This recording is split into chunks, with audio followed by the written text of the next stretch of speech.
కొట్టుకుంటున్నారు, ఎవరు మధ్యలో దూరి దాన్ని సమర్థించాలా లేకపోతే దాని గురించి విశదీకరించాలా, అదే అర్థం కాని విషయం అండి. నేను ఆ రోజు కూడా ఆ ఫ్లెక్సీ అక్కడ ఎందుకు పెట్టాలి, SIT CBI investigation part of the investigation ఎందుకు అక్కడ ఫ్లెక్సీలు అని నేను వాదన చేసినాను.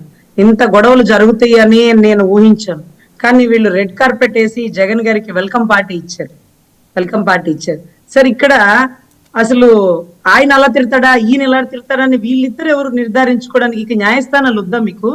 అంటే మళ్ళీ మాట్లాడతారా, మళ్ళీ దాడి చేస్తాం అంటూ మాట్లాడిన వ్యక్తి ఎవరో తెలుసా సార్? గుంటూరు ఎమ్మెల్యే గారు. మళ్ళీ ఇదే మాట్లాడితే ఇలాగే దాడి చేస్తాం, మళ్ళీ ఇలాగే మాట్లాడితే చట్టరీత్యా చర్యలు తీసుకుంటాం అని చెప్పాలి. అంతేకాని ఆవిడ ఆధ్వర్యంలో జరుగుతున్నటువంటి దాడిని జడ్జి గారు విజువల్లో చూసి ఆశ్చర్యపోయారు. ఎప్పుడైనా కార్యకర్తలని ఉసుగొల్పుతారు, ఎమ్మెల్యేలు వెనకాలే ఉంటారు. అయ్యో మా కార్యకర్తలు తెలియక చేసేసినారండి, ఇప్పుడే నా దృష్టికి వచ్చింది, నేను ఖండిస్తున్నాను, మా కార్యకర్తలకు బీపీలు వచ్చినాయని గతంలో మనం వినున్నాం కదా.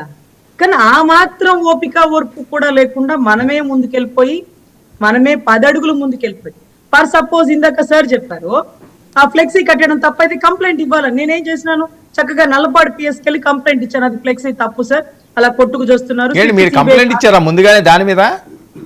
అవును సార్ ఇచ్చాను సార్ కంప్లైంట్. కాకపోతే ఇప్పుడు ఈ ఇన్సిడెంట్ జరగకముందే